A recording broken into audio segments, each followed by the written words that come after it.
Yo, what's good, fam? What's popping with the people? It's a great day to be a Panther fan, bro. It is a great day to be a Panther fan. First, coming off the dub, got that dub on Thursday night, and then we got some excellent news today. Excellent news today, and we're gonna get into that. I did drop a video about the trade earlier. We're gonna get right into that in just a second. So hang tight. We may not the way this conversation go, Dave. We may not even talk about the game, bro. We may get so deep into this discussion, we might just skip over the game. But we'll get to it. Before we get into that, Dave, you got an A&T shirt on. Let people know how your weekend was. I know you was lit. I was lit on the live. Go ahead, Dave. How was your weekend, bro? 37-14. Where the Eagles at, man? They was in here talking that Oh, talk they were earlier. talking at the stadium too. Oh Jesus! They The Eagles just. stay focused. We got a lot to talk about. Stay focused, dog. Oh God. Yeah. So yeah, man. They were talking trash at the stadium too. I told a lot of them. I was like, "Don't worry, guys. We'll let you guys get the dorm early." You know what I'm saying? After the first half, after you see a little band, your half a band play, y'all can go in and head on home. It was 27-3 at the half, so it was bad. It was ugly. But shout out to yeah, they scored 14 points, man. 11 of them was in garbage time. They weren't in the game at all. But shout out to A&T for getting keeping it four straight times, four straight wins for the Aggie Eagle Classic. You know, my pop's birthday was over the weekend too. That was the main reason why I went down there. My pops turned 75, so I went down there to surprise him. But overall, man, it was good. Yeah, man. I was lit on the live. I went live that night. Showed the people what anti football was about. Straight up dominated Central. So that was dope. Outside of that, I didn't do nothing. I was on call this weekend and continue to be on call. Hopefully we can make it through this session without a call. I appreciate that. I would greatly appreciate that happened. But anyway, Dave, let's go ahead and get into this, man. We got a lot going on, and we're gonna get right to it because it's a lot to talk about. First of all, I got to give a shout out to Tony, man. Shout out to Tony, man. He let me know about the sale that was going down at Concord Mills, and I went over there, Concord Mills, and picked up a salute to service, McCaffrey, Concord Mills Nike store. So shout out to Tony for that. Appreciate that. All right, so let's get into this. Appreciate all the super chats. David Stern would have he definitely would have vetoed that. Shout out to Jay Stubb and shout out to Dominique. Appreciate that. All right, let's get into this. Hey, if you want to become a Patreon member, we got Panthers PNP Confidential going down on Friday at 7:00. It's going down. You might have the opportunity if you are an MVP winner or MVP member to win an MVP giveaway, which may consist of a signed jersey or a game ticket. I don't know, whatever I'm feeling like for that day. You never know what you could win. But you might want to come on and join. It's a lot of good benefits. You can go to patreon.com/Panther Nation PC to check out all the benefits of becoming a Patreon member. All right. Just a quick shout out to all the Patreon members. It's a lot of y'all free agents. We appreciate y'all. A whole ton of y'all, man. And shout out to everybody. Shout out to everybody. Don't know why that's out of order. Shout out to all the franchise members. Appreciate that. And then shout out to all the MVP. Shout out to Ruben. Ruben is a new MVP member. So shout out to MVP. Shout out to Ruben for that MVP sign up. All right. That's it. So Friday, October 1st, we got PNP Confidential where we share some of the inside stories. We got a good one. Dave can share how we landed our latest sponsorships. Pretty interesting story. I got that open. We got open Q&A, just random questions and answers. Anything you want to know about the channel, trajectory of the channel, where the channel's going, what we plan on doing in the future. Any questions, we open it up, and then of course we cap it off with the MVP giveaway and maybe some other giveaways for others that show up. You never know. You never know what it's gonna be like. All right. Moving on. Let's talk about these injuries, Dave, because we didn't get out the Thursday night game scot-free. Christian McCaffrey is not going to be on injury reserve. That's good news. Matt Rule came out in his press conference today and said, "Yo, no IR." So it's going to be what 2 to 3 weeks because there's a 3-week IR. Yeah, it's less than 3 weeks. So yeah, that means if they were going to put him on IR, they would have done so. And it would have been 3 weeks. So we're anticipating that injury to be less than 3 weeks. That would be dope. You never know. You never know. Hamstrings linger, so you never know what could happen. And unfortunately, well, we knew J.C. Horn broke multiple bones in his foot, and he's going to get surgery on his foot and could be out for 2 to 3 months. He is on IR. It's not season-ending IR, so he could come back. They're leaving open the opportunity for him to come back. Don't know. It depends on his recovery. He's a young man, so he should be able to, recover pretty quickly. It's going to depend on how the rehab goes. No need to rush him back. We'll see what happens. So Dave, any thoughts on these injuries? Yeah, so McCaffrey, 2 to 3 weeks. Curious to see if they're going to try to continue the usage that they've been using him. But I thought I heard them make a comment of it wasn't because of the work that he was getting, that's why he got hurt. But we'll see how they use him when he returns. It doesn't look like we're going to wait too long, so he'll probably miss 2 games, I would guess. 2 games after this, I would assume, since they're not going to IR him. And as for J.C. Horn, I fear for him, man. It sucks for him. But if we're in the playoff hunt, he could potentially be back for a playoff run, which is a good sign. But if they decide to bring him back, but I'd rather him take the full 3 months versus the 2. I don't want them to rush it. Yeah, full 3 months. No need to rush it, and there's pretty good reason as to why there's no need to rush it, Dave. And we'll talk about that in just a second. But just in additional roster moves, Rashaan Melvin was signed to the 53-man roster. That was something that needed to be done because he played in 2 games. I think there's some rule around how many games you can be brought up from the practice squad, so they had to sign him anyway. It coincided with the J.C. Horn injury and whatnot, so they got kind of lucky there. But Rashaan Melvin is on the 53-man roster, and also Mike Horton was brought back. Mike Horton is an offensive lineman, guard coming out of Auburn. I like Mike Horton. He's a solid prospect, and he is back. May need him because Pat Eflin is gone. Need some depth there.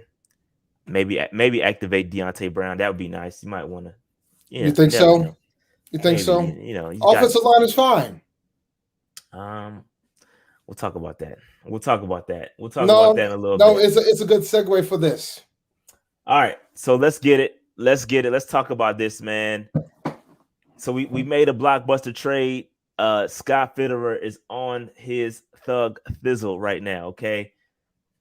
So he went out here, made a trade, CJ Henderson and the 5th round pick to the Jacksonville Jaguars for tight end Darren Arnold and a 3rd round pick. Dave, what do you got, bro? What do you got for this trade? Because I gave my thoughts. I dropped the video on it. I saw your video. I'm curious as to what the people want to know, Dave. What is your thoughts on this trade? We robbed the hell out of Jacksonville. Highway robbery, bro. Highway robbery. So here's my thing. Here's the thing. I did some research on the history of this. I guess Jacksonville's been trying to trade Henderson for a minute. It hasn't just didn't suddenly happen. Right. But the other thing that was crazy was Jacksonville wouldn't make the trade without Dan Arnold. Very interesting. Yes, I saw Ian Rappaport say that. Ian Rappaport stated that this trade was not going to go through without Darren Arnold. And they wanted Darren Arnold. I think that I've been listening to some Jacksonville Jaguar YouTubers, and they've been saying that tight end is a problem for them. I thought their problem would be solved by Chris Manhurst. I didn't know. I didn't know that they still had an issue. Considering well, the thing is, you got to remember, historically, Jacksonville's they've had Mercedes Lewis, who's a pretty decent tight end. Oh, Mercedes Lewis been gone for how long though? Actually, he was in the league last year, I believe. From Jacksonville though. Oh yeah, it's been a minute. They wanted a tight end bad, but I don't know. I would give up my 2020 first round pick for one. That's why it's robbery. And Matt Rule was saying that they did not want to lose Dan Arnold, but they had to do what they had to do to get this guy. They had an opportunity to get him. Yeah, and this is the thing. You got Dan Arnold, right? So Dan Arnold, all those tight ends. We talked about it, Dave, when we first kicked it off. And the 53-man roster was announced. We had 4 tight ends. We had Darren Arnold, Tommy Tremble, Reese, and Colin Thompson. Like fam, what did you need all those tight ends for? And listen, let's talk quickly about Dan Arnold, because I saw a couple people in the comments of the video. They was like, yeah, I don't understand Dan Arnold. Like, yo, I mean, Dan Arnold is not a critical piece to this offense, bro. Like, I thought he was going to come in and be a red zone threat. Haven't seen it. I haven't seen him produce much. The chemistry that I saw in training camp was not the same chemistry we saw when it was live fire for the games. He did get off a little bit in the Texans game, but I expected. I'm gonna be honest. I expected a little bit more from Dan Arnold. And it's early. I know. I get it. It's only 3 weeks, but I expected a little bit more from Dan Arnold. In the first 3 weeks. That's just my opinion. Well, but my thing is that I understood why we kept all the tight ends, but and we have been utilizing more 2 tight end sets this year so far. But to have the opportunity to get a first round pick in a corner in a position of need right now, and now it's a long-term type of situation, it's a no-brainer. Yeah, it losing Dan Arnold that's no skin off my back, dog. Like, not an ounce. Y'all can have him, and we're getting Henderson for the cheap. Cheap. Yeah, we'll talk. I got the here. I think this is coming up. My bad. Oh, so this is his Rad Score, real quick. Just interesting thoughts on his Rad Score. Very, very. We talked about Matt Rule and his Rad Scores and their love for Rad Scores. Like, the dude is super athletic, very closely mirrored to JC Horn's Rad Score. So this dude's super athletic. It's 4.39. He bench pressed 20 reps this dude is he's nice. Athletically, he's nice. But today's point, this is the contract details for CJ Henderson, right? It's super cheap. Remember what we talked about, guys, a long time ago. We talked about these contracts. The guarantees are paid by the team that he was from, right? So Jacksonville had to pay all the guarantees, meaning we're only left with the base salaries. So you're talking about $1 million this year, $1.2 million this year, $2.4 million in 2022, and 3.4 in 2023. Then we have the 5th-year option. So the 5th-year option will be on the table, and then in 2025 he becomes a restricted free agent. So, unrestricted free agent. So this, again, it works out great. This is a great move from a contract standpoint. It's a great move from down the road. It's a great. Overall, this is a great move. Not only that, you pair him up with JC Horn and all. It's just great. But go ahead, Dave. You're gonna say something. Well, Jacksonville's paying for the bulk of his deal. They already paid for the bulk of it. Yeah. Yeah, so they've already paid for most of the deal. So, like, they're gonna take the cap hit for paying this guy. So can't be mad with it. Can't be mad at it. We can have a discussion about how that's gonna affect Dante. Yeah, it's gonna affect Dante. Yeah, we could talk about that, but before we get into that, because I do have a slide for that. But real quick, let's talk a little bit about CJ Henderson and what happened in Jacksonville, right? Because there's a lot of things going on. There's a lot of stuff going. You alluded to it a little bit, in that he was on the block, and I posted or tweeted about his draft night experience. Okay, when he was drafted by the Jacksonville Jaguars, he did do that. He did not look. He didn't look happy. Happiest. Yeah, he did not look the happiest. So one can say that the man was never happy in Jacksonville. Okay, he never wanted to be there. That's just a guess. We're all guessing right now.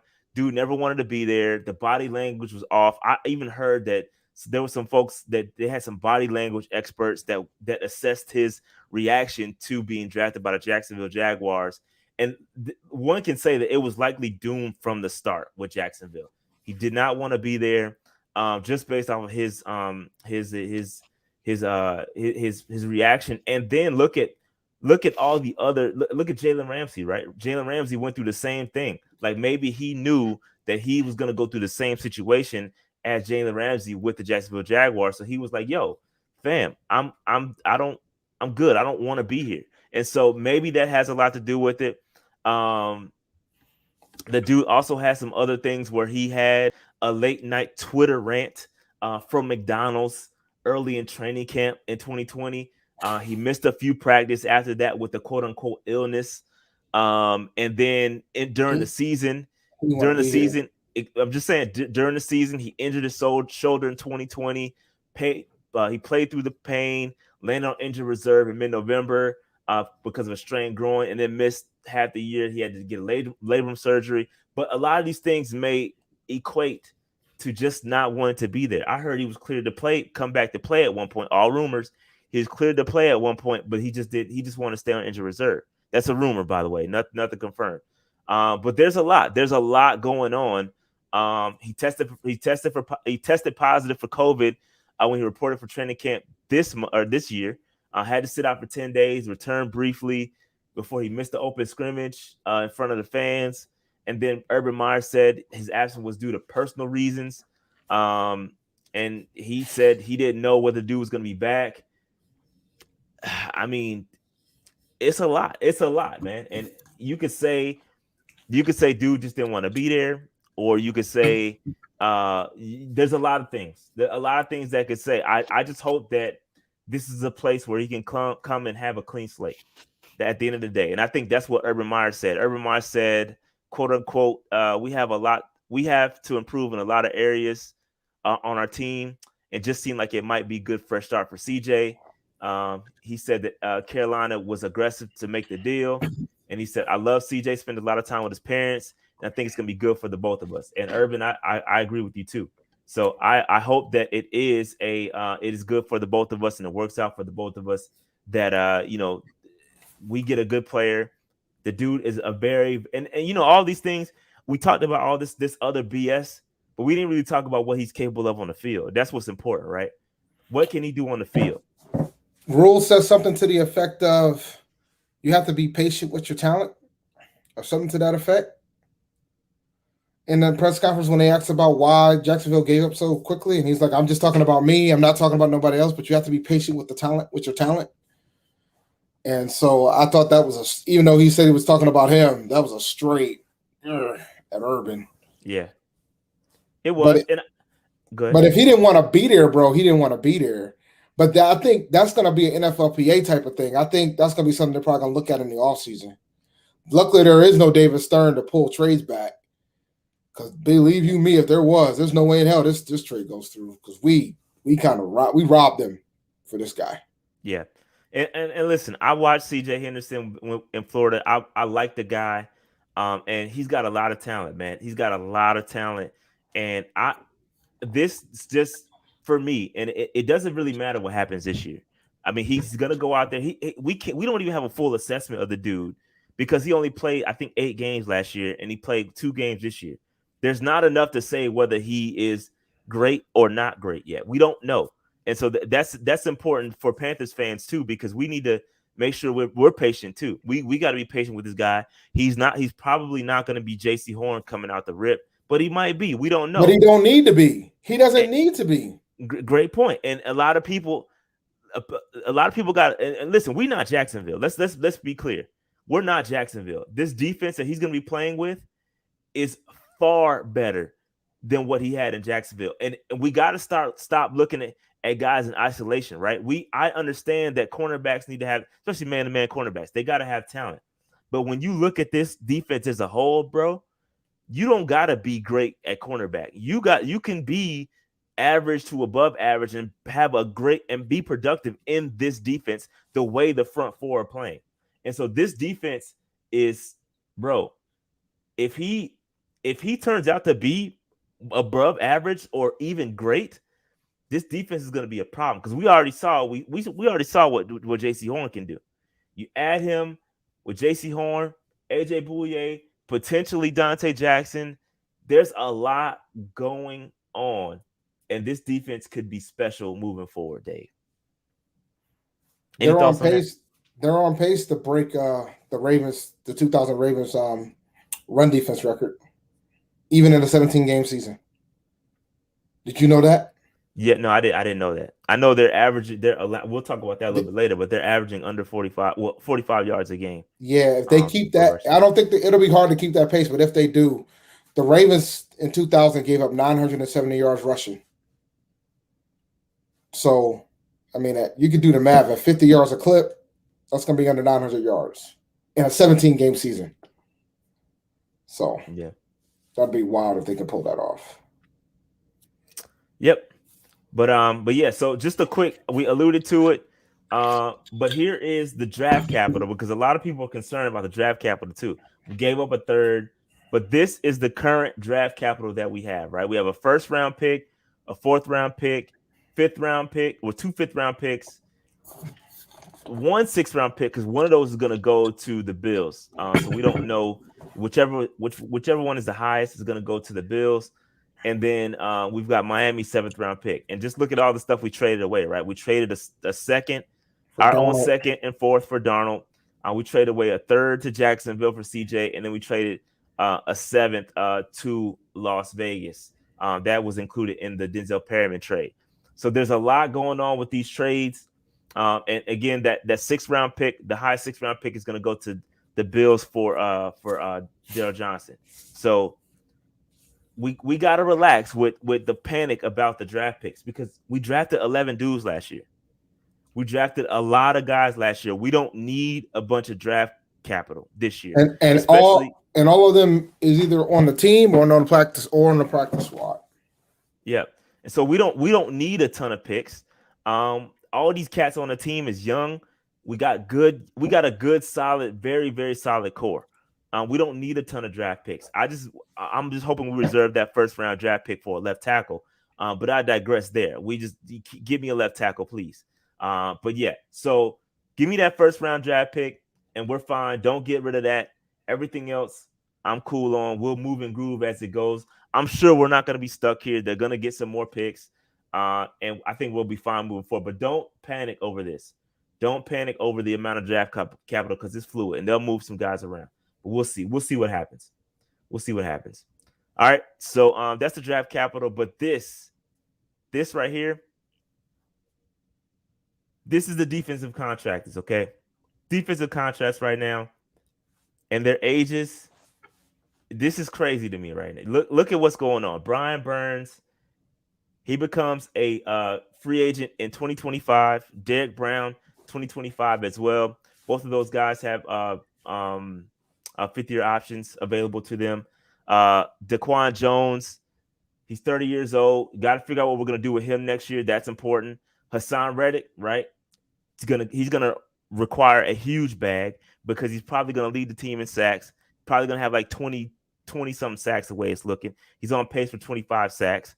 He's going to require a huge bag. Shaq Thompson, 2024. Jermaine Carter, got to make a decision on him. CJ Henderson, 5th-year options on those guys. So I put this up to show how young this defense is, and the core is there. Jeremy Chin, 2024. Got to decide what we're going to do on Justin Burris. So I see Dante. Hold that thought. This is just guys that are under contract right now. Well, they're under contract, but I didn't include Dante for a reason. Okay, just hold that thought for a second, because that's the decision that's going to have to be made. AJ Bouye, 30 years old. Which one? He's under contract through next year. So Dave, when you got to make a decision, and see, this is everybody jumped on board with that Robbie Anderson signing, okay? And this is why I said, hey guys, this defense, you might want to get some of these guys. Jermaine Carter is one of those guys. Daquan Jones, Hassan Reddick, these guys are going to require a bag, okay? And so I wonder how folks feel about it, because Robbie Anderson has been he hasn't been looked at nearly as much as he did last year. And he's getting paid a lot of money. So yeah, I mean, don't we have the most cap space? That is for this year. So we're going to roll over the cap space, and we're going to have like $50 million in cap space next year. That's probably not going to be enough unless we start making funny money deals, which is not out of the realm of possibility because Dave, I feel like our Super Bowl window is starting to open up a little bit. So you could see some aggressive moves start to be made with these contracts. I think Hassan Reddick has to be re-signed no matter what. He has to be numero uno priority. You have Reddick to get will be. Hassan Reddick. Reddick got is to a get special that case. dude. Reddick's a special case. Rule coached him in college. So Reddick's a special case. I'm not too worried about Reddick. I'm worried about these other cats. So like Jermaine Carter. Jermaine Carter's the guy, man. He's a nice dude. He's a nice player, bro. You don't want to just let him go. And then Shaq is playing to his contract, so I ain't mad at Shaq right now. Not mad at Shaq right now. CJ Henderson depends how he. Now we got to talk about CJ Henderson. Now, what I got a question, Dave. What if he doesn't pan out? You don't take his 5th-year option. You're done. He's too cheap to not worry about whether or not he's going to pan out. I mean, and we got years too, like right. He's got like several years to. I'm just posing the question because we can't. We've been supporting this. Everybody's been supporting the trade. I'm just asking the devil's advocate question: what if it doesn't work out? It's low risk, high reward for CJ Henderson, man. I agree. The third round pick for a guy that could work out, I'm all with that. I agree with you. I'm just playing devil's advocate. Yeah. Like you talking, we gave up a 3rd round pick at Dan Arnold. Okay. No disrespect to Dan Arnold. I'm just saying, like, we gave up a 3rd round pick in Dan Arnold, and we got a 5th round pick back that's going to pretty much be a low end 4th round pick because Jacksonville is trash. They're not going to be good. Like, this isn't going to move the needle of them going 1-15 or 2-14. They haven't won a game in over a year. So they're not going to be good. It's going to be a high 5th round pick. And then on top of that, we get last year, their 1st round pick from last year, a guy that we thought about taking at 7. Thought about taking him. Sure did. Yeah. So, like, we ended up getting Derrick Brown and him. No, I'm fine. Yeah, I'm good too. I'm just posing the question because I think it's well worth it. And I think Phil Snow is a guy that's going to be able to get the best out of CJ. And I think we got some good cornerbacks, got good veteran presence to help him out. And whether his issues are mental or not, because I've heard that thrown around, mental issues with CJ Henderson. Hopefully we can get all that ironed out. And I think this poses another great conversation piece right here. So a lot of people talked about potentially bringing in Richard Sherman too, right? And I was completely against that, right? I was completely against bringing Richard Sherman in here. Love him, that's my frat bro, but he doesn't fit what we're trying to do, bro. He does not fit what we're trying to do. He is more of his own corner. Scheme wise, that's number one. But he's an older guy, bro. He's older, and we have a youth movement. We are, and this shows me that yes, we are opening the Super Bowl window because we're being that aggressive, right? But you're not just gonna sign a dude for a year just to kind of get over the hump when I can go out and get a CJ Henderson. They were patient and went out and got a younger guy, a guy that's more impressionable, right? Because we talked about the whole program, being able to mold the guy. This guy's still young. He's impressionable. He fits what Matt Rule, Scott Fitter are trying to do. These guys are still young, still a youth movement. So I like what they did here. They were patient, didn't just go out, and they talked to him. They did a due diligence on Sherman, and it didn't pan out because CJ Henderson, to me, is a better option either way. All around. He's all around a better option. So I like what Scott Fitterer did, and I was never a fan of Richard Sherman coming here.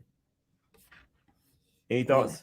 No, I agree with you. I mean, the one part of me was thinking about Sherman. I wouldn't have mind Sherman being here just to mentor these cats, but Bouye is 30. But other than that, Rashawn Melvin too, he's up there too. Yeah, but but also like you want somebody that's been there before, that's won the championships. Like I think that type of leadership is severely underrated in a locker room. So to have that presence is one thing, right? But I don't think I want him to be playing every down. I think he's past that point. And like we talked about, the scheme it's a different scheme. Yeah. So I agree. I like this. I like this, man. And just one last point on the picks, right? So you looking at their 5th round is probably going to be closer to a 4th round pick, right? Because they're going to be trash. Like I said earlier, it's going to be they at might the not top. win. Dude, they legitimately might not win a game. It might not. And then our 3rd is probably going to be closer to a 4th too, because we're going to finish somewhere in the middle of the pack. So it's going to be mid 3rd to late 3rd, depending on how far we go in the playoffs. So we'll see how it goes, man. We'll see how it goes. But real quick, let's finish up the defensive contracts, because a lot of y'all were asking. Yeah, we didn't even talk about how we're gonna pay Mr. Darnold if he keeps playing like this. Him too. Because it's gonna be. I'm gonna let you guys know, and I'm gonna be clear when I say it. It's a $30 million minimum if he keeps balling like this. That's minimum. Yeah, I think that's minimum. He could probably demand more than that if he keeps balling like this. Here's 3 more guys that you might want to reconsider signing as well. Dante Jackson. They were not necessarily on my starter list, but Dante Jackson is a guy that everybody likes. I like Dante Jackson. I told you he was going to ball out this year. I think he's now playing where he needs to play because he has a number 1 corner. Well, had a number 1 corner. Hopefully, CJ Henderson comes in and is that number 1 corner. So Locks Main, what's good? Hey, bro. Locks Main, what's good, bro? Hey, real quick, I'm gonna open up the phone lines for you to call in. Hold that thought. Don't leave, Locks Main. I'm gonna open up the phone line just for you, bro. But Frank Louvu, bro. So what about Louvu and Marquise Haynes, Dante Jackson? Who you got, bro? What do you think? Because again, I keep bringing up that Robbie Anderson contract. I think we put the cart before the horse a little bit there. I think we're a little bit premature. I've been consistent with that, bro. But go ahead. I'll be impressed if we re-sign Dante. I like with the Henderson trade. I don't see it. I think the only scenario I see that happen is if Henderson really doesn't pan out, and even then, I think they're still going to wait it out and see because they can. But between them trading for Henderson, paying Robbie, all the other folks that we need to pay, because I could argue now that we got Henderson, I think Reddick is probably the more important pickup, more important resign move. Reddick he was always number 1, bro. Even before this? I think so, yeah. Okay. Reddick was always number 1, bro. Yeah, this puts like Louvu, depending if Louvu keeps balling, he's gonna be an expensive bag too. Like Haynes will probably be the odd one out for sure. But we got so many people to pay. Everybody keeps saying we're gonna have this big cap space, but like it gets chewed up real fast. I tried to tell y'all, but again, Dave, and DJ and we have to extend DJ, otherwise he's gonna be a big cap hit for us too. Yeah, you can. Again, we got work to do, and I'll probably do a whole episode on that. There's ways to get. I did it for the Saints, bro. When they got out of theirs, I simulated how to do that, how to get out of their cap hell, and we're not in cap hell by any means, but there are ways to get all these guys if we really wanted to make it happen. But when you start doing that, you have to assess how much risk you're willing to accept, and that's where it gets real funny. Because if you're gonna start accepting risk, you got to be in that Super Bowl window. That's where it gets tricky because you don't want to just do it for the sake of doing it. That's how the Saints got in trouble because they were in that window. They were being aggressive to make that final push.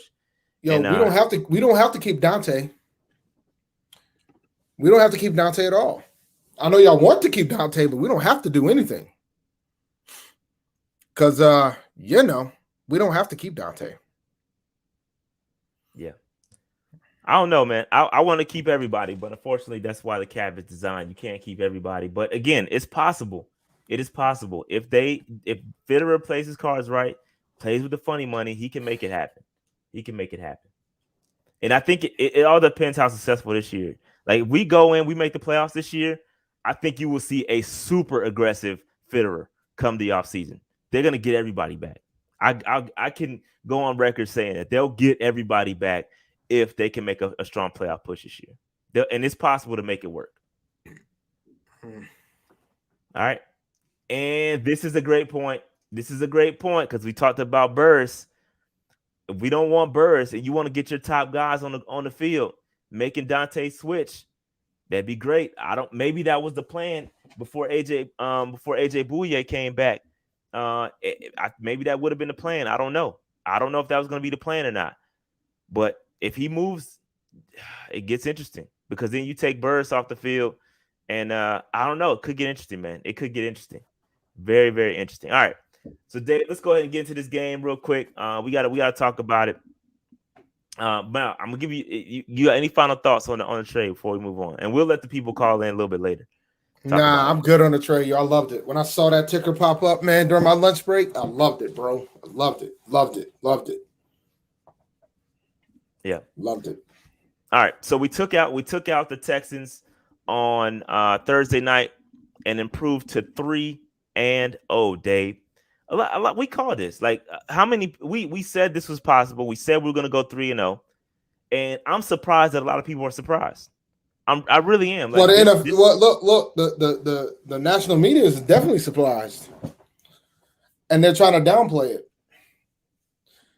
But if they were watching PNP, they wouldn't be having these surprises. Facts. We already told them that we were going to start 3-0. Yeah, 3-0 was always in the cards for us, and I'm not surprised at all. I'm a little surprised on how great this defense is. Oh yeah, I'm surprised. I'm surprised at how dominant we did it. Yeah. I'm surprised by that. But for us starting 3-0, I'm not shocked by it. But how we got to 3-0, I am, because I knew our defense was going to be good. I didn't think they were going to be this damn good. Like we're hitting historic levels of greatness right now, bro. Yeah, we are. I got a slide to prove it too. It's great. It's great. But all right, let's go ahead and move into some numbers here. And this is the rookie grades. And I see no orange. All these dudes was balling except for Brady Christensen. Did not play very much.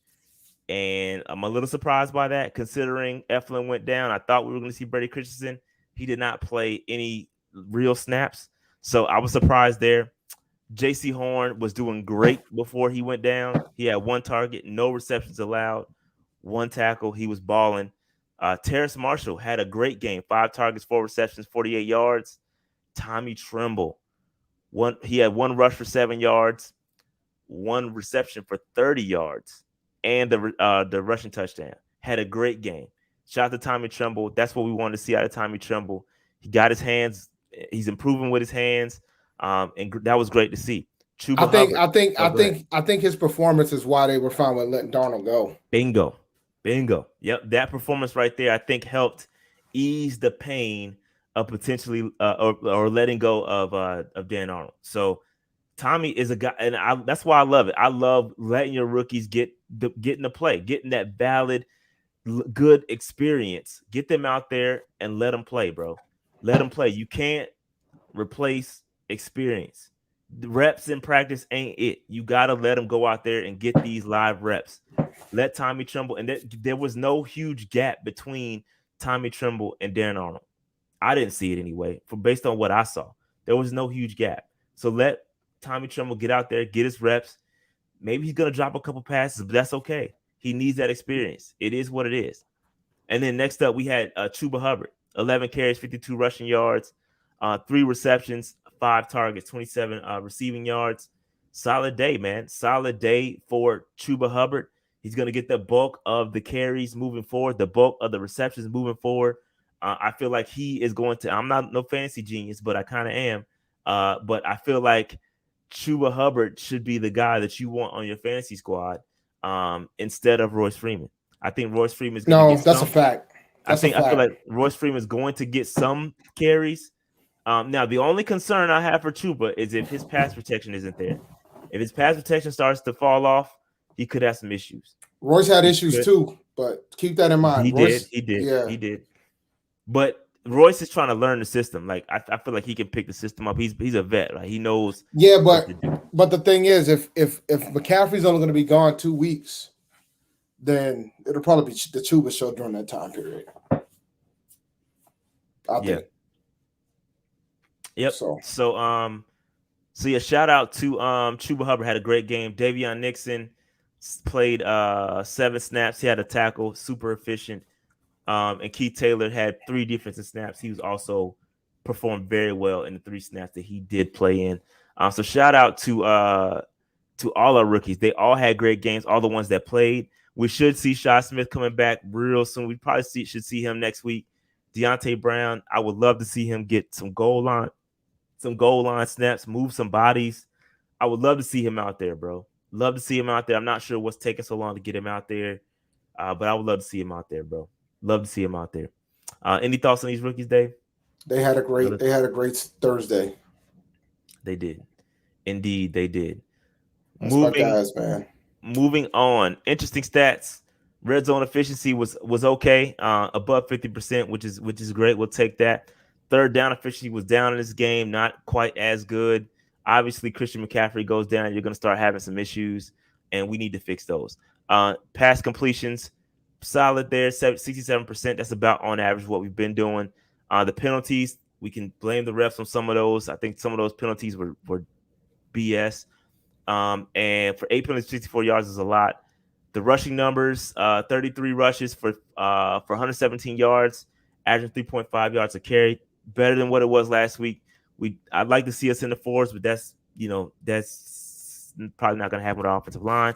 Run defense, they spoke to this earlier. 17 rushes for 42 yards. That's crazy. 2.5 yards per carry. Insane numbers. Insane pace. Time of possession, great there. Dominating time of possession. And Dave, third down defense. One of nine. Bro. Crazy. 11%. That's insane. Total pressures, right on par with what we've been doing on the defensive side. 21 total pressures. And then total pressures on offense. We gave up a lot of pressures this game. It did not improve. It got worse from last week, especially from a pass protection standpoint. It was not good.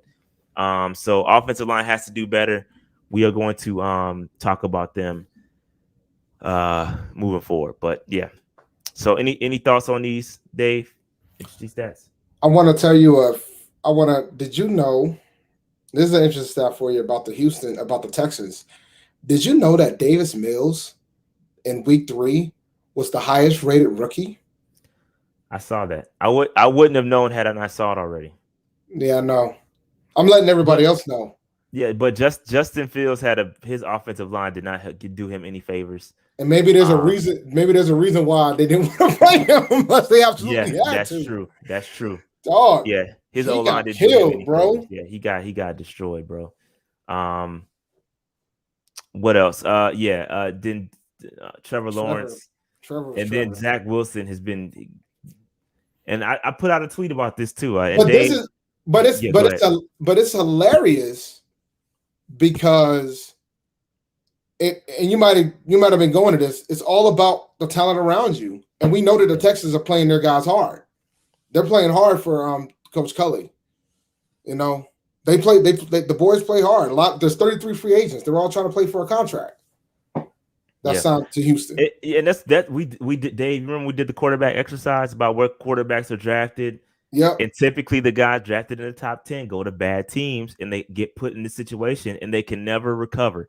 This is how bad quarterbacks stay bad, because they go to bad organizations, right? And that's why Trey Lance, I think Dave said this. I don't want to put words in your mouth, but we said, or I think we both agree that Trey Lance is going to have the best career out of everyone because of the situation he went to.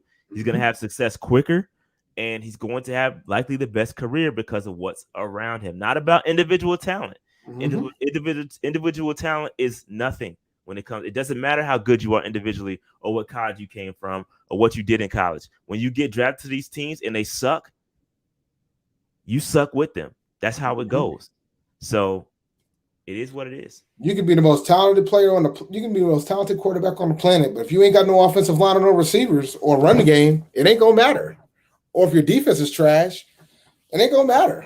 You gotta have a good thing. You gotta have a team around. That's why Davis Mills was the highest rated one. He had better talent around him than everybody else did, which is kind of wild to think. Because he played against a tougher defense, which makes it even more impressive. Yeah. So. Yep. Agreed. Great points, Dave. All right, so let's go into some team rankings too. I started pulling some team rankings. You're getting to the point to where some of these averages are starting to work out and these things starting to look good. So this is the offense right here. Couple interesting ones. Yards per game, we're ranked 10th. Third down conversions, we're ranked 12th, which is very, very good. Very good turnaround from last year. We were not very good in third down conversion, and then rushing yards per game, we're looking good there. Rushing TDs per game, we were averaging almost close to 2. Completions were looking good. Yards per pass were looking good. Yards per game were looking good, top 10, and interceptions thrown were looking good. So we're looking good on offense. Shout out to Chris Cole, man. Any offense practicing against this D every week, this is a great point. It is. This is a great point. This is a great point. What's y'all perspective on this defense carving out who we are on offense? I think that's iron sharpens iron, right? Damn, Dave. Yep. Iron sharpens iron, right? So I think that's a great point by Chris, and appreciate your super chat, bro. That's a great point. When you go up against this defense every week in practice, the number 1 defense in the league, your offense has to become a little bit competent, okay? And so I think that is helping our offense for sure. But Dave, what are your thoughts on some of these rankings on offense? Top 10 in yards in offense is wild to me. Everything else I'm not shocked by, believe it or not. Red zone scoring. Got to get better there. We ranked 28th last year, and we're only up to 22. It's improving. Over the past couple of weeks. It's improved, but we got to get better there. We have got to get better in the red zone. Got to get better in the red zone. So this is the offensive rankings, and here are the defensive rankings. They look at this shit. Crazy. Literally top 10 on everything, and it's crazy. And what I found interesting, an interesting stat here.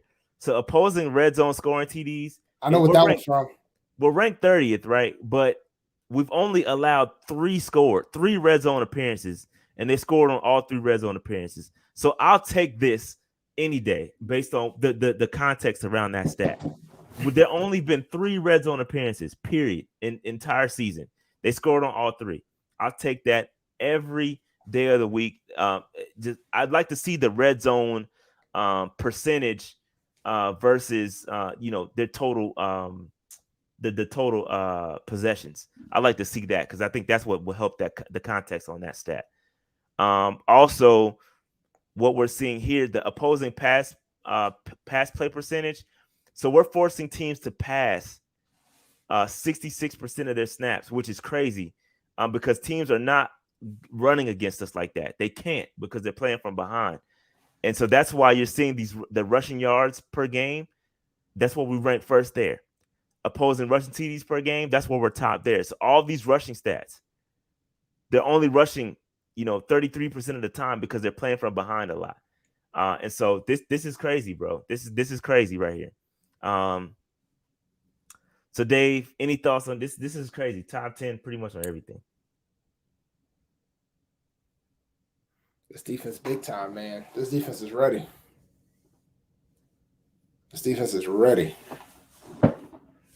You know who else is ready? Ezekiel Elliott. I just saw that. 3 TDs already, bro. Wild.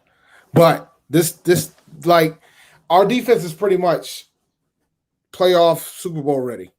Like that these are the type of numbers that you have, yo. And when you're playing defense like this, then if we can keep this up, yeah, you're right. We're gonna see what Dallas does. We're gonna see. But I will say, Zeke doesn't do well against run defenses that are good as us. Yeah, I wouldn't take too much stock in it. The Eagles' offense is not that good, defense is not that good. On paper, they got a nice Dova, but look at the offenses they're going up against. They're not that good. Moving on.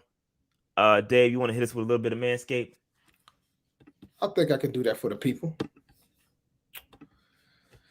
Autumn is in the air. The pumpkins are in the patch, and our friends at Manscaped are here to make sure you don't carve your pants pumpkins when you're grooming, if you know what I'm saying. Make sure you keep things fresh this fall with the leaders in male grooming and their brand new 4th generation performance package. Boys, get ready for a cuffing season like no other. Ready to take the leap into fall with Manscaped? Join the 2 million men worldwide using Manscaped by going to manscaped.com for 20% off and free shipping using the code PNP. So their 4th-generation trimmer features a cutting-edge ceramic blade to reduce grooming accidents thanks to their advanced skin-safe technology. It also gives you the ability to turn the 4000K LED spotlight on and off when needed for a more precise shave. Plus, it's waterproof. The Performance Package 4.0, it includes the Weed Whacker, which is your nose and ear hair trimmer. It features the Crop Reviver, the Crop Preserver ball deodorant, and it's 2 free gifts with it as well: the Manscape boxers and the Shed travel bag. So get comfy on the home and on the go this season. Get 20% off and free shipping with the code PNP at manscaped.com. That's 20% off and free shipping with the code PNP at manscaped.com. Make your balls a priority this fall. Choose Manscaped. And always remember, your balls will thank you. That dude Dave said, keep the pumpkins in the patch, dog. Pumpkins in the patch. That's funny, man. Shout out to Manscaped, man. Go over manscaped.com, use that code PNP and sign up for your boys. All right. Here we go. Stock up, stock down. Let's get into this real quick for Thursday night. Sam Darnold, bro. Sam Darnold, stock up for him. Again, I tweeted this after the game. He impressed me tonight, or that on Thursday night. He impressed me, bro. For him to go out there and without Christian McCaffrey, move that ball around, spread it around. I was impressed. And our offensive line is not good. He's doing it despite a bad offensive line, and we'll talk about them a little bit later. But geez, shout out to Sam, bro. Sam is solid, bro. He's real good. Let's take a real quick look at this passing chart. I love this chart. I love this, and this is what happens when you don't have Christian McCaffrey on the field to bail you out. You got to spread the football around. I feel like Joe Brady, and this is on Joe Brady. I tweeted this too. This is on Joe Brady, not on Sam Darnold. You got to get this football spread out. Get it to the people. Draw up some plays to get your playmakers the football. You have to get your playmakers the football, spread the football around.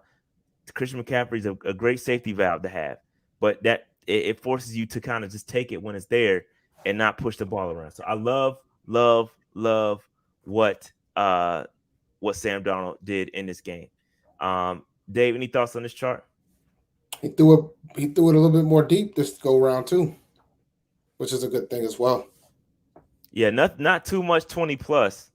Yeah, but you know, the last chart, most of the passes were under 10 yards. Yeah. So this is an improvement over what he normally would do. For sure. I love what I saw from the dude, man. But if we want to get back to the quick Joe Brady discussion, the way this offense is ran kind of proves the point that I've been saying for a while now. They don't take too many deep shots. I mean, there were only 3 taken in this game, and he was accurate, which was great. Dave, we've been said that. Just a reminder for the people. I think the people, if you ain't got the point, you just extremely biased, or you just don't understand football. It's just facts. Like, we don't. This offense is not designed to push the football, especially with a bum offensive line. It is what it is. You're not gonna see us push the football like that. It ain't got nothing to do with the quarter. Who's behind center? It's the offense, bro. Yep. It is what it is. All right. So moving on. Confidence meter. Dave bumped his all. Dave went all the way. He went Fat Joe on us all the way up, bro. Dave's meter went up. Mine went up too. Pause, by the way. Pause on all the meter talk. But I moved mine up to where Dave's was, and that's how far Dave moved his meter up. So Dave is all in, bro. Dave is all in. He's doing what Dave is damn near all in on Sam Darnold. He's doing what he's supposed to do. I only need a game manager saying he's starting to exceed that. He isn't making mistakes. He didn't have a single turnover against Houston. When McCaffrey went down, initially there was a little bit of jitters, which is kind of expected from your quarterback, but then he picked it up and he kept it rolling.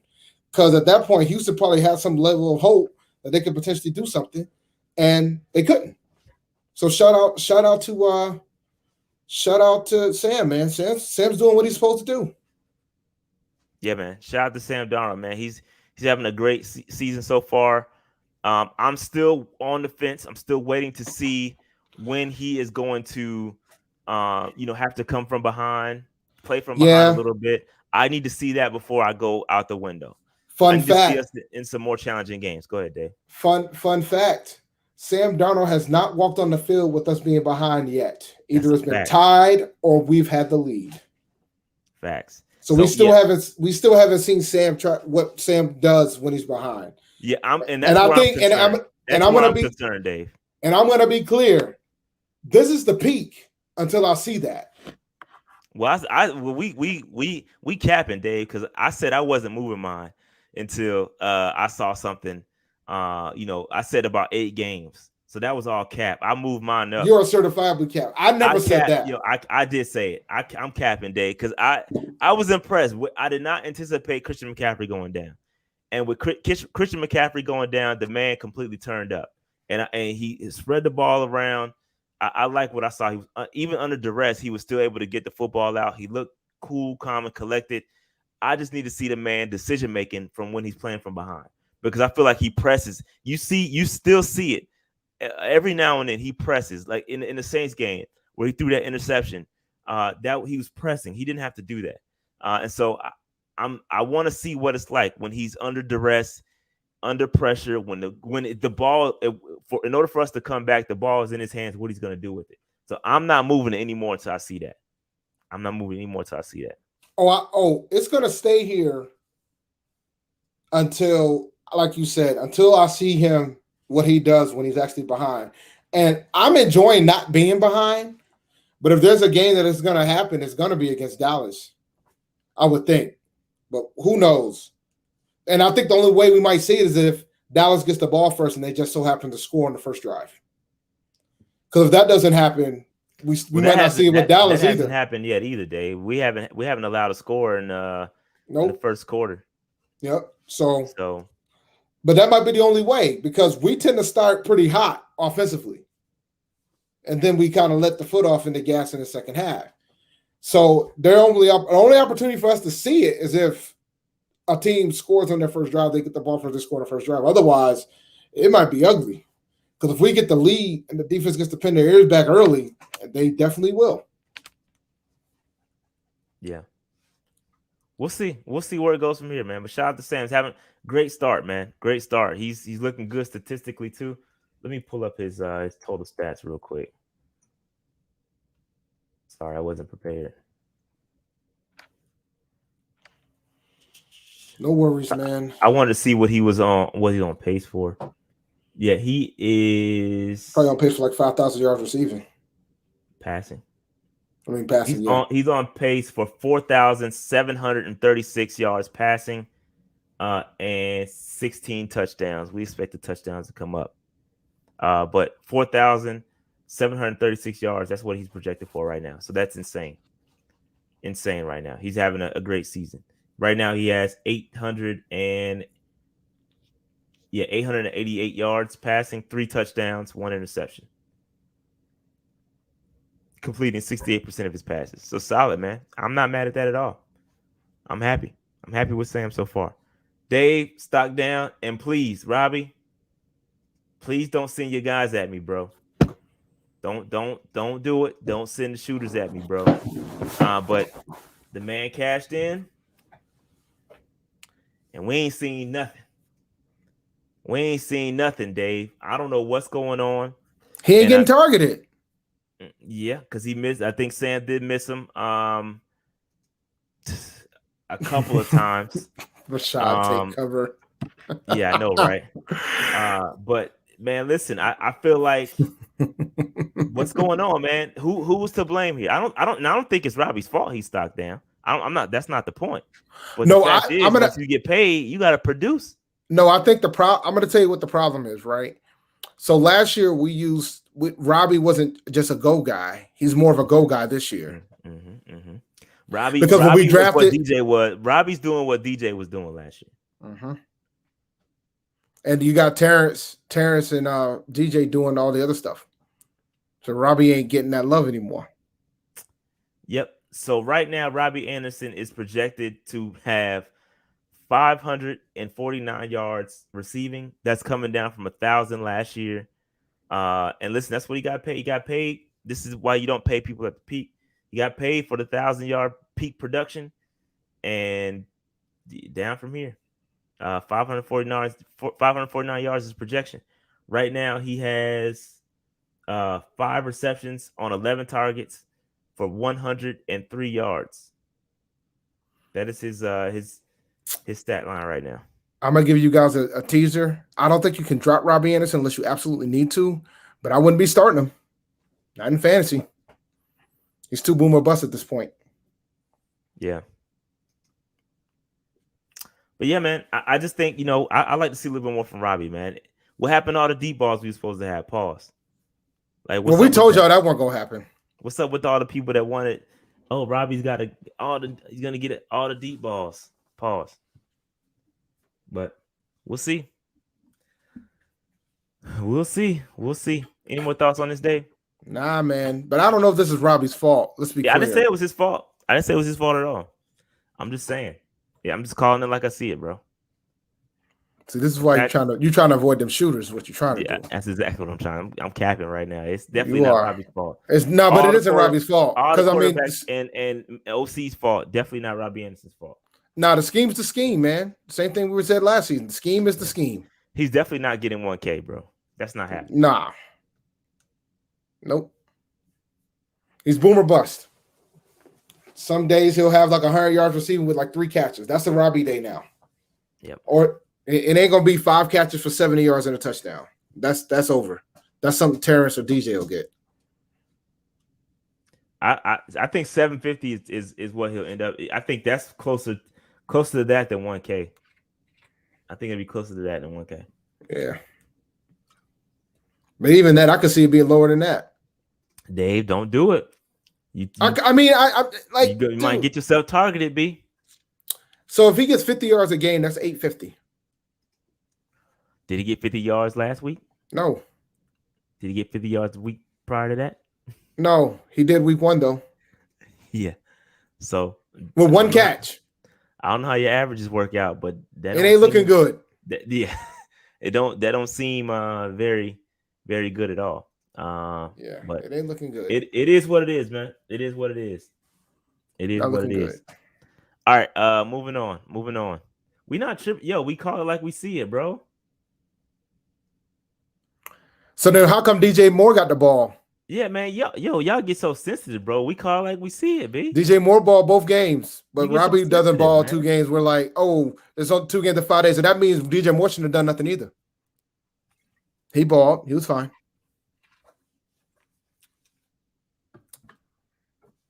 See, yo, bro, you gotta relax, bro. I let him be, man. You gotta relax, bro. Let him be, man. You can't be mad. You can't be mad of our opinion of Robbie. That means you gotta be mad at our opinion of DJ. Because DJ could easily be a stock up. I don't know if he is or not, but he easily could be a stock up. Look at that. What do you know? Look at that. What do you know? Look at that. DJ Moore. You mad about this too? You have to be. DJ because he had 2 games in 5 days too. Like he had 2 games. He had 2 games in 5 days too. He did. He balled both days. He did. No, he absolutely snapped this one. He had 126 yards receiving. If I remember correctly. This one. Yes, you are absolutely correct. 8 receptions, 126 yards receiving. Dave. But let me see what he did 5 days before that, because I'm curious now. 5 days before that? Hold on. Let me see. Because he complained about us going at these 79 yards, 8 receptions as well. So he got 16 catches in 2 games. Too. Same targets. 11 targets last week, 12 targets this week. Or week 3. So he's having himself a day, B. So he got 200 yards receiving in 2 days, in 2 games in 5 days. Yeah. With 16 catches is what I'm hearing. Yeah. 126 plus 79 is 205, if my math is correct. Yeah. Yeah. Something like that. Yeah. Pretty good day. Pretty good. Not bad for 5 days work. Facts. And he's on pace right now for 1,520 receiving yards. That would be a career year for DJ Moore. And he's balling right now. So much so, Dave. Would you look at this? I ain't want to do this because y'all know I hate comparing anybody to Steve Smith because that's my guy. but the most receiving yards in the first 3 games of a season in Panthers history. Right there, he's right there. He right there with him. He right there with the man. Number 4. Dave, is it happening? Are we getting the guy? Oh yeah, we just got to pay the guy. Facts. We just need to pay the guy. It's funny that you put that picture up. I didn't do that. This was from a tweet. I didn't. Yeah, I know. Didn't but the funny thing, there's a funny story about that. That's a scene from the what was facts, that? By the way. Yeah. So yeah, that's not even close. So in that scene, Steve Smith said he was going to slap the shit out of him if he only got him 2 fantasy points. And the funny thing was, he did only get him 2 fantasy points. Now the question is, did he slap the shit out of him? I don't think he slapped the shit out of him. But I just think it's hilarious. Hey, the numbers are the numbers, fam. The numbers are the numbers. The numbers are the numbers, all right? Moving on. Offensive line trashed this game. They're stock down. This is the where is it? This was the offensive line's passing grades. This was the passing grades, pass blocking grades. Not good. Tweeted this out. No bueno. Okay. No bueno. Offensive line not good. And Sam was still good despite this. In spite of this, Sam still went out there and did what he did. That's another reason why I boosted him up. And I will say this. I'm not the I'll say this because this is the first and last time I'm gonna say this. I don't think Teddy would have been able to do what Sam Darnold did with that offensive line. I'm just gonna say that. And y'all know how I feel about Teddy. But I think that's where you start to see the differences, in my opinion. All right. If we're gonna start to differentiate and start making comparisons, that's the difference. Okay. And I'm just being honest. I'm being honest. Yeah. This line's terrible. This line's bad. Yeah, this line's terrible. Bro. But you know what? I don't think our the front office agrees with us. Because we ain't trying to trade for no damn body to help this damn line. But we definitely, as soon as JC went down, we out here grabbing Henderson. Facts. Went out there and got all kind of cornerbacks. Yeah, we out here getting corners. Corners, kickers, offensive line. Offensive line is fine. That's what they say. It's fine. Yeah. It's not good, bro. It's not good, man. Nah, it's fine. It's fine. It's fine. It's not fine. It's fine. It's not fine, bro. Dennis Taylor should keep the job, by the way. Just to be clear, this is just pass blocking. He wasn't very good run blocking. Oh, he had the best grade though, but he should keep his job. He should just keep his job. Eflin's never gotten this high, has he? Eflin, no, Eflin never got that high. No. Yeah, he should keep the job. No. But Moten is gonna be fine, guys. I think Moten is fine. I'm not gonna rag on Moten. But this is not good. The 5 Hurds is not good. I'm gonna let him have that bad game. The 5 Hurds for John Miller, terrible game for him. It was just bad. It is bad. And shout out to Sam. I'm really honestly, man. Shout out to Sam, bro, because I'm surprised he was able to do this well. I'm really surprised. All right, so going back up, another stock up for Hassan Reddick. Hassan Reddick is still maintaining his pace of 25.5 sacks. That is incredible. I don't know how he's able to do it. Hassan Reddick is balling. I think I didn't. Let me go back to the other pick. Here we go. This is the right one. I'm supposed to delete the other slide. But shout out to Hassan Reddick, man. The dude is killing right now. I don't know what else to say, bro. Like, this dude is an absolute menace. It's an absolute menace for opposing quarterbacks. I think he leads the league in pressures. This dude is having a great season, and we're gonna have to drop the bag for him.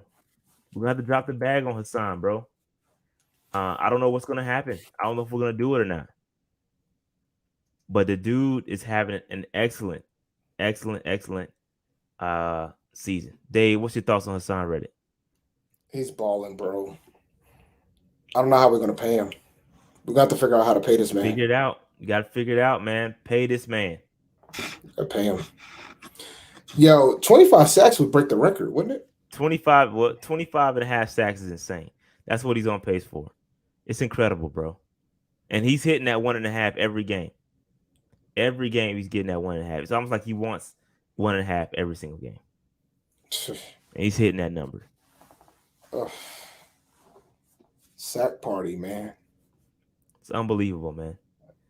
Brian Burns, you better catch up, buddy. You got to catch up. He got to catch up, bro. No Hines. I see what you did there. Bars. Looking for the. This dude's having a great. He's not quite leading the league in sacks. I believe that goes to who had the 4-sack game. Your boy from Cleveland. Myles Garrett.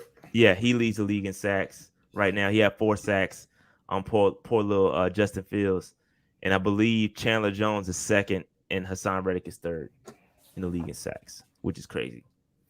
Pay this man. Pay this man. What will be the ballpark range? Who's the most recent? That's a great question. Let me look that up. Let me get you a number real quick. Let me get you a number on what that would be.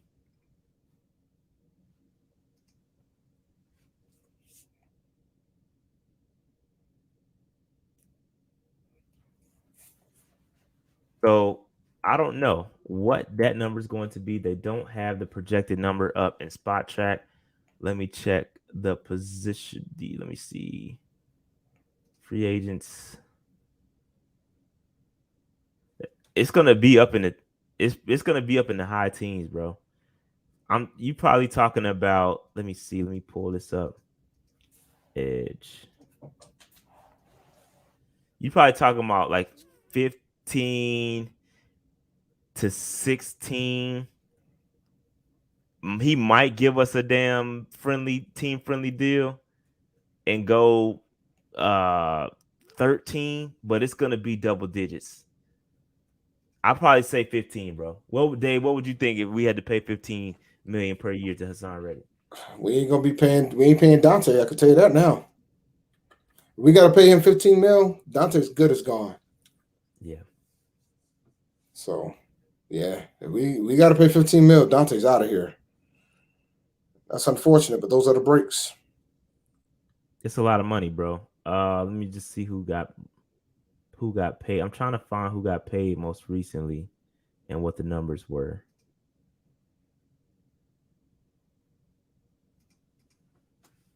Thank God that game got to halftime, bro. Yeah.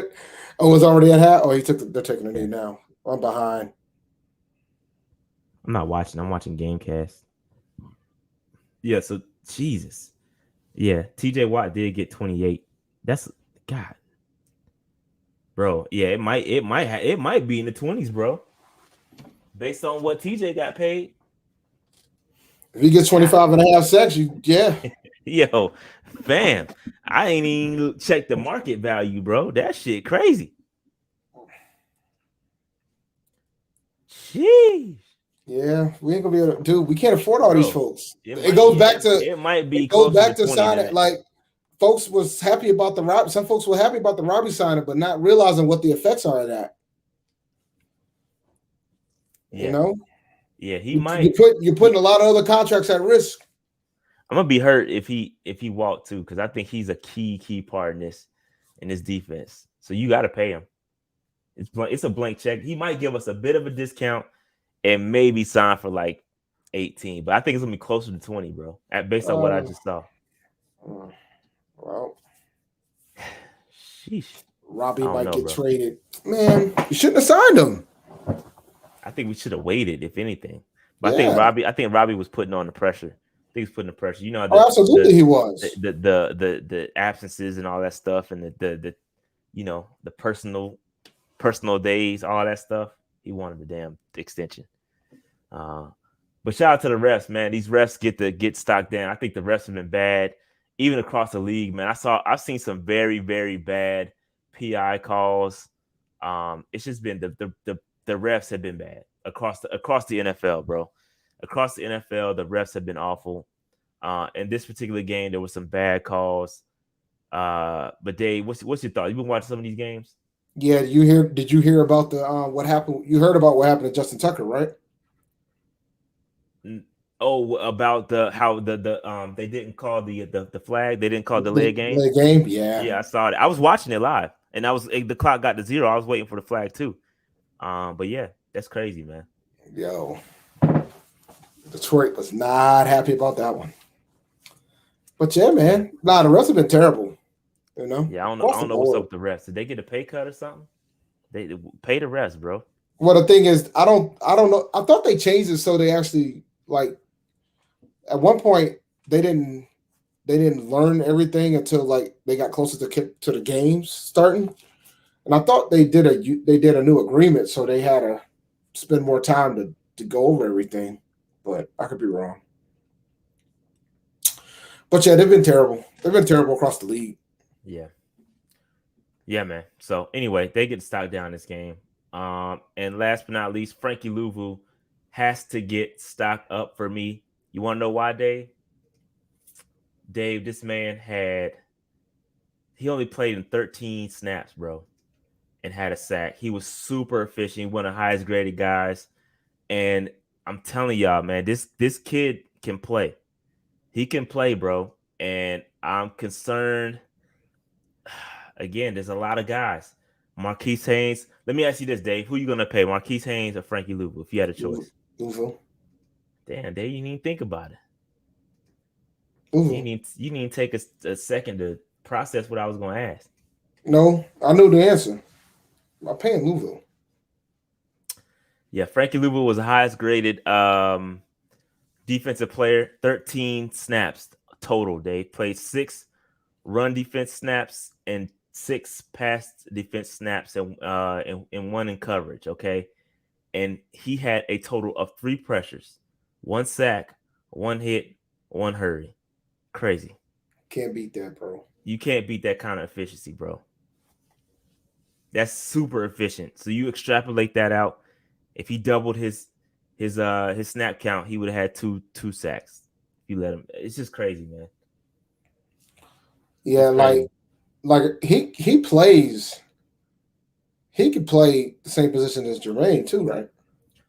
He's listed as a linebacker, but yeah. I think he's more of an edge. He's more of like a Hassan Reddick clone than anything. He's more of a Hassan Reddick than a Jermaine Carter. Jermaine Carter is a true interior linebacker. Louvu is an edge rusher / outside linebacker. Yeah. So he's a hybrid. Nah, because Jermaine wants to get paid too. All these people want to get paid. Yeah, and I agree.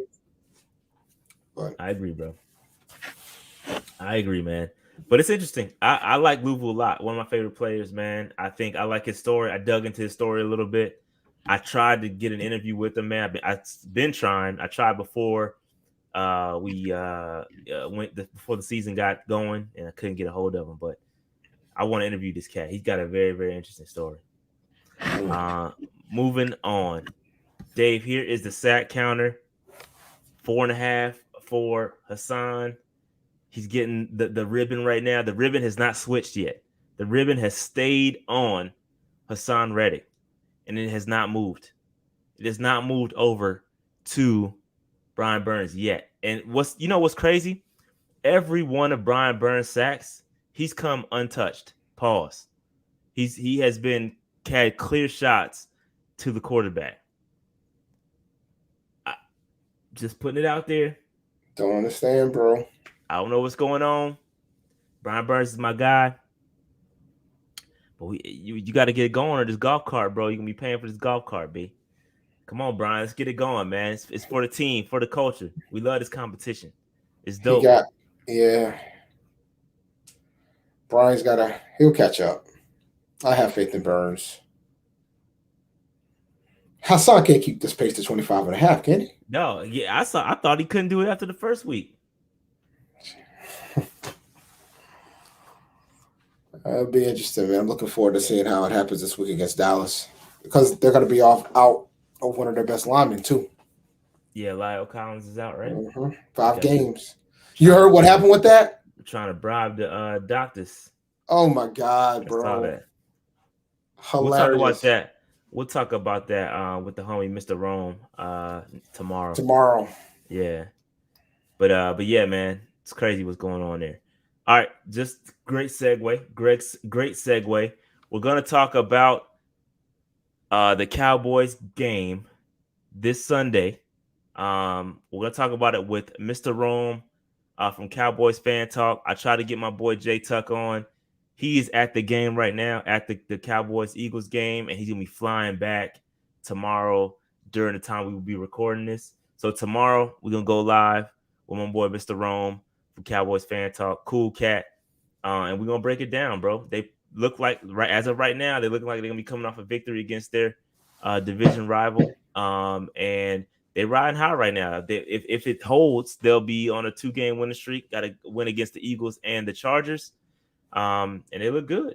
Chargers are legit. Chargers just beat the Chiefs, so that's a big win for the Cowboys. Mm-hmm. So we'll see. I actually might be able to watch the game from home. We might get the game if they might. I'm hearing rumors they might move our game to 4:00. Might be the game of the week. Of course. Why wouldn't it be, Dave? Because it's Dallas, man. But yeah, it's gonna be interesting. It's gonna be interesting, man. This game right here is gonna be, according to a lot of people, our first true test. So Dak Prescott is going to be the best quarterback we'll face. Probably the best set of receivers we'll face.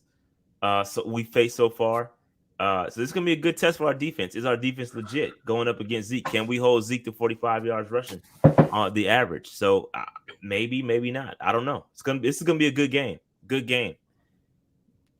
Good game for us. I think it's a winnable game for sure. I don't think, and I said this with ESPN Upstate, and they killed me for it. I remember saying this when they were here on for covering training camp, and I was sitting with Mark Ryan and my boy Rob Brown from ESPN Upstate, and I said, "Dog, there is not an unwinnable game on this schedule." And y'all tried to kill me for. Some of y'all tried to kill us for it too. But we could beat the Bucks. Most certainly, we could beat the Bucks. We can beat anybody on our schedule right now. We could beat the Cowboys. We can beat who else? Who else are y'all scared of? Not Broncos, but the Bills. Y'all was scared of a lot of people before the season started. Y'all saying, "Oh, we can't beat." Bro, we can beat anybody we go up against, even without Christian McCaffrey. Even without J.C. Horn, now that we got CJ Henderson, I'm confident in this team, bro. This team is well coached defensively, and if you're good on defense, you can win games. And we gotta hold tight. We gotta stay with it. Keep drawing up those pressures. Keep getting after the quarterback, and we're gonna be fine. We're gonna be fine, bro. We're gonna be fine. Yeah, y'all said we couldn't beat Washington too. They just got smacked. Washington defense is overrated. They're trash, is what they are. They're not good. They're terrible this year.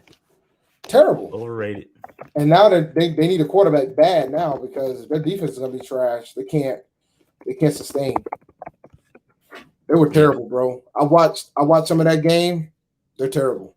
Terrible. Yeah, they look bad. They look bad. All right, Dave, you want to hit us with another word from one of our sponsors? Yeah, man. Shout out to Underdog Fantasy, man. Yo, shout out to Underdog Fantasy. On Friday, you got the Patreons are going to hear the story of how we got the sponsorship, but they're a really good company. Basically, man, they have a couple things. They got best ball. They have you could do a draft, so you could draft some players prior to kickoff. There's also a draft. You could do the entire Sunday slate. You draft your best team with 5 other people, and I think this week it was a $20,000 went to first place for the drafts, so it was pretty awesome there. But my favorite thing that I do is to pick them. Basically, you pick a couple parlays, whether or not you think Dak Prescott is going to get 25.5 completions, over under that, or whether or not you think Amari Cooper is going to get 6 receptions. You have to get at least two right to win, 3x. But if you get 5 right, you can win 20 extra money, 20 times your money. So make sure you use the code PNP and you get an additional $10 on your deposit when you sign up. Once again, the code is PNP, and shout out to Underdog Fantasy, man. Yeah, shout out to Underdog Fantasy. You can use the link in the description box. That'll take you right there to it with our link when you sign up. We greatly appreciate if you go over there and sign up. You deposit $100, you can get a $10 sign-on bonus. And it's dope. We've been having fun with it. I had some success the first week.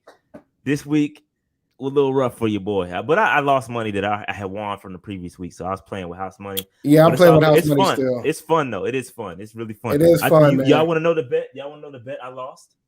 So speaking of Underdog Fantasy, let me show y'all the bet I lost. Okay, yeah, this is going to get y'all, bro, because I lost by ½ a yard.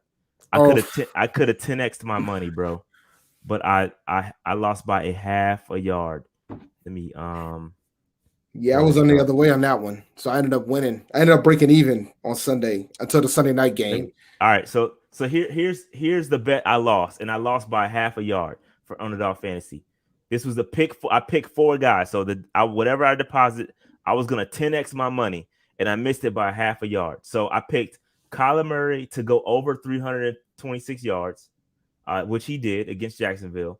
I picked Josh Allen to go over 309 yards against Washington, what he did. And I picked Corey Davis to have over 3.5 receptions against Denver, which he did. He had 5.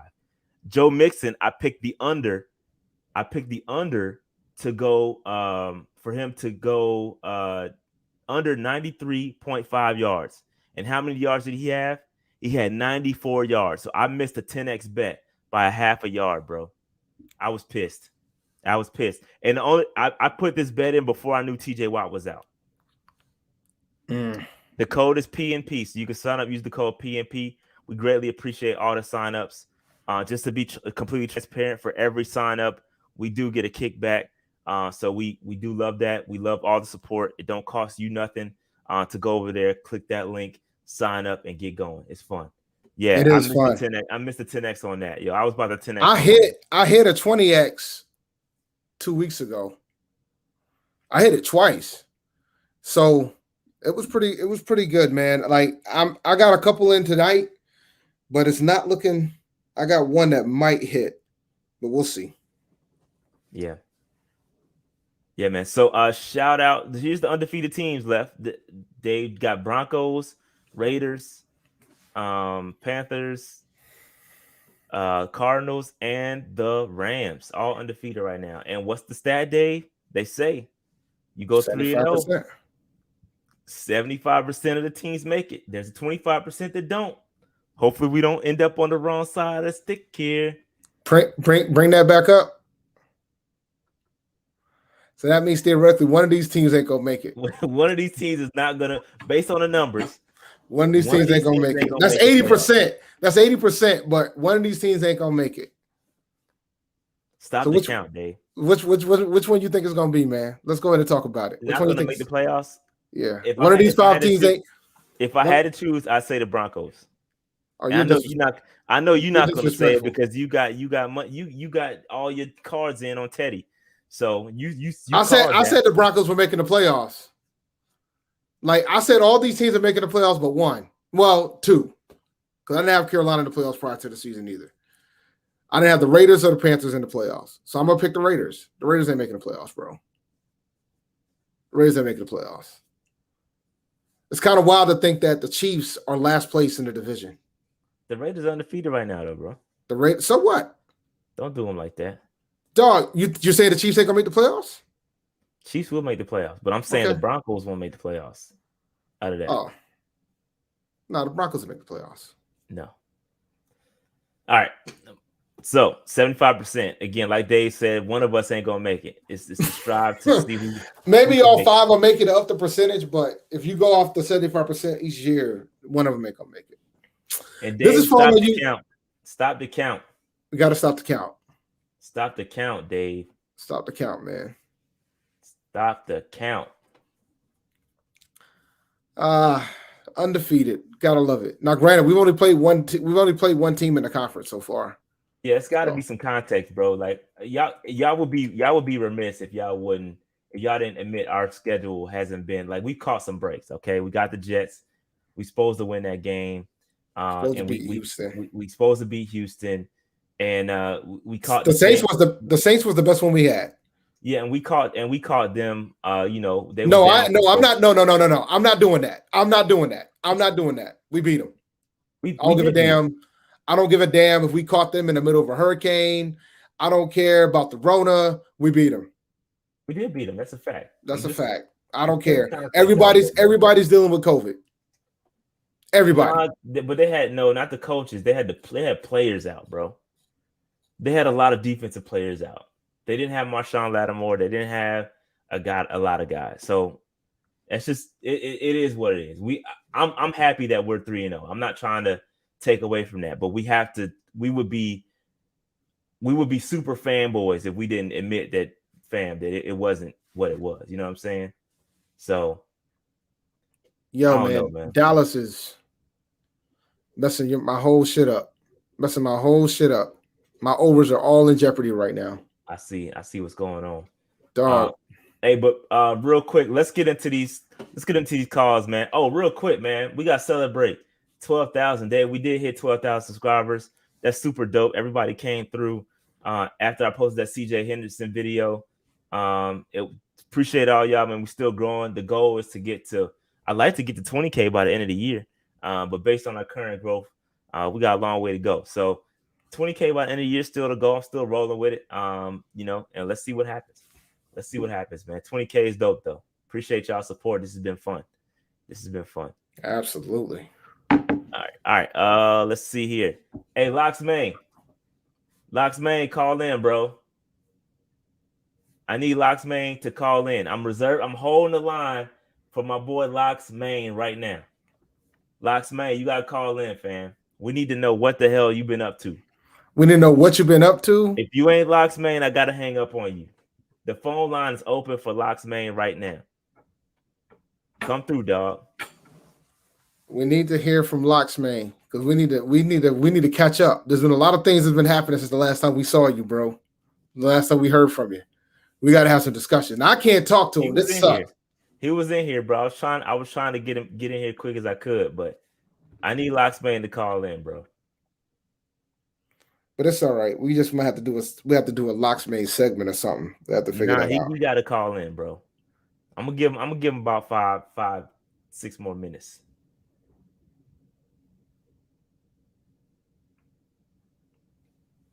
Come through, Locks Main.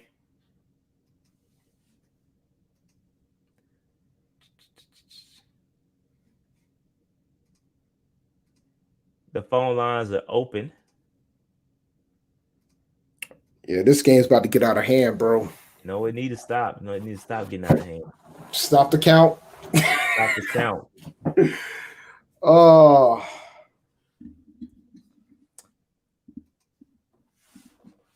Jalen Hurts killing me, bro. Jalen Hurts is killing me. We're going to wait for Locks Main to come in, bro.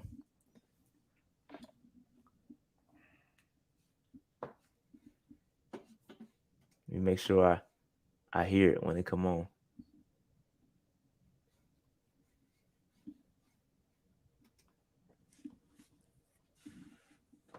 Yeah, he was in here. I know he was in here.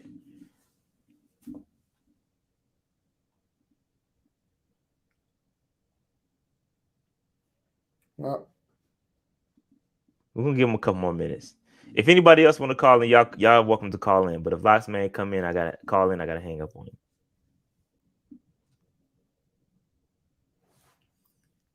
Appreciate all the congratulations for the 12K. Super appreciate dope. It, man. And we still growing, man. We got to get going. Hit that like button while you're here. That like button, hit the subscribe button, all that good stuff. Again, 20K is on the way. 20K on the way. We got to get there. What kind of puppy is Sam Darnold? Facts. Oh, there you go. He come on, Locks. Come through, bro. Come through, bro. We gonna hold it for you.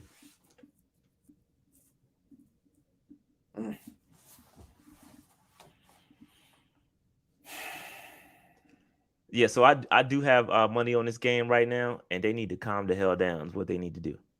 And you can guess what it is. What? Yo, Jalen's out here struggling, bro. Good.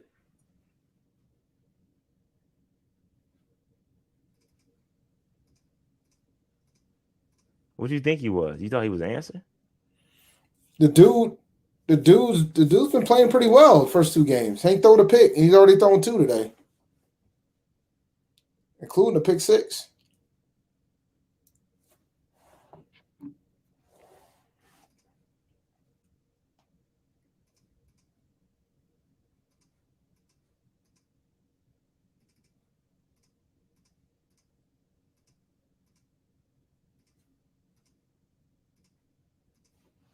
They need to calm down, bro. Oh, the scoring. Here we go. Call from Max Main. I can't talk to him. So let him know. Yo, what's good, bro? Yo. Man, where have you been, dog? Man, I ain't been going that long. Dog, I ain't been going that long. Bro, you've been going for a minute, fam. It's been at least when was the Phillip Rivers talk? Yeah, that was like before we even that was like 2 years ago. Nah, no, because I was here last year. I was here last year. Man, what the hell you been up to, bro? Man, I've been in space. But I have been back on though. I believe because I remember Dave was on when he was like Locks, man, I ain't seen you in a minute. Remember that shit? I mean, remember that? You can cuss. You can cuss, man. It's fine. We've already. You can't hear me? No, he can't. He can't hear you the way the system's set up. I can hear him. Okay. He can hear I can hear you. I just you can't hear me. Yeah, you can't hear him based on the responses. Oh yeah, because he was on one day. He was like, "Oh, I don't know where he was at that day, but he was like, yo, I ain't seen you in a minute." Yeah, that had to be. I was back in though. I was back in, and then I did get lost for a little bit though. Well, I hope all is well with you, bro. You ain't got to put your business out there, but I hope you good, bro. The question is, did you get any puppies? Did I get a puppy? Yeah. You don't remember your puppy's joint? Yeah, I remember. I didn't pick out no puppy though. I didn't pick out no puppy. Yo, you funny, man. All right, so Locks, man, what you think about this season, bro? What you think? How you think things are going so far, bro? I mean, it's going great for the defense, but like y'all was talking about, man, the offensive line, I ain't really feeling what's his dude, John Miller, the center, and the Pat Elfline, but then the whole offensive line to me, other than Taylor Moton, got to go. And as far as Sam Darnold, I think he's been all right. He could be better though. He could be better. Need more touchdowns. And as far as this Robbie thing, like I said, they gotta get him more involved. Because with Christian McCaffrey being out, I think that would that's gonna give him more targets. And like I said, I don't even know why you wanted me first, because usually, like when I call in, I like to hear what other people say so I can chip in on that. So now you don't put me on the spot. So now I gotta. Man, I wanted you to call in because we ain't heard from you in forever, bro. Ask him about Mike McCarthy, man. Yeah. So what's good? What's good with Mike? What's good with Mike McCarthy, man? Oh man. That's your boy, man. Yeah, He doing all right in Dallas, man. last year was terrible, but I think they'll make the playoffs this year. Though. I think they'll make the playoffs this year. And as far as the defense though, the defense been balling though. Like the defense been balling. I think they got to pay Reddick. I think they got to pay DJ. You know, I ain't too much worried about who else going on the expiring contract. Yeah, you got Jermaine Carter, Frankie Louvu, Marquise Haynes, Daquan Jones. It's a lot of cats. Okay. Well, Daquan Jones can go. They don't got to worry about signing him. Shit. Bugging. You got to keep Daquan, Jermaine, bro. Nah, you got to keep him because you still got two young defensive tackles behind him. You can keep them for the cheap. Let him go. I don't think he's making a bigger impact as you might think he's making. I don't know. And like I said,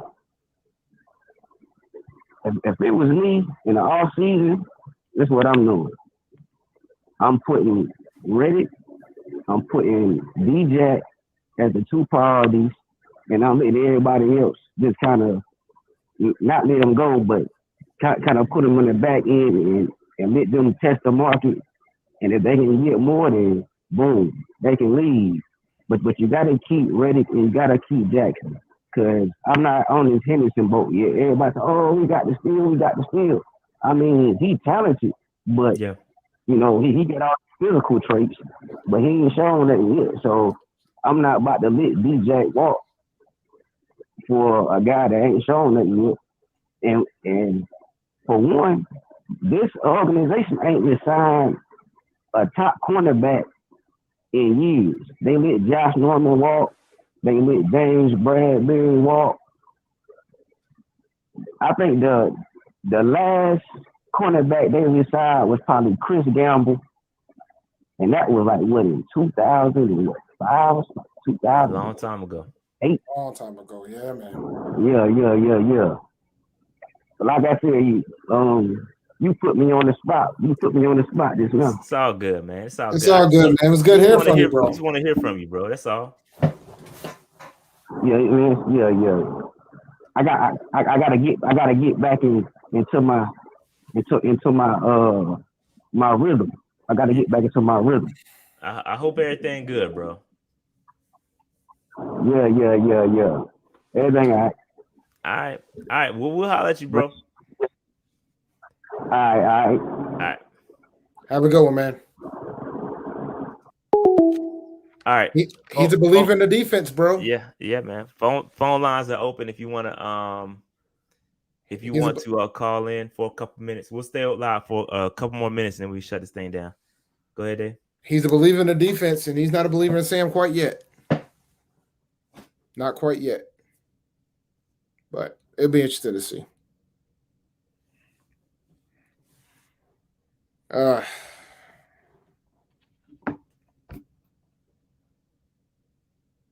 right. I have lost this one. That one's done. Yeah, I just need this. I need this clock to go. I need Jalen Hurts to do something. He can do something, but I need Amari Cooper to do something too. But that ain't looking good either. You need to chill, man. Just run the football. That's what Dallas need to be doing, running down. How many throws Dak got? He ain't got that many, like 15 or 16. Oh, I was close to putting a bet on the over on that. Throws or completions? Throws or completions. It was like 30 something. It was 25, I thought.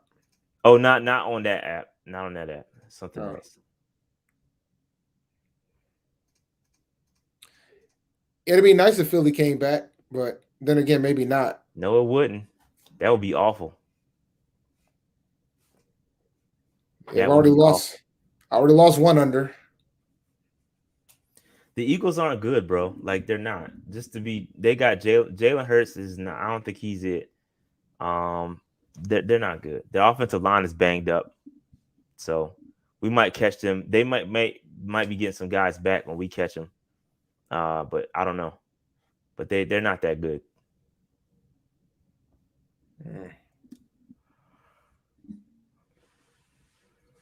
Yes, it is a lot of time left, but I hope they don't come back.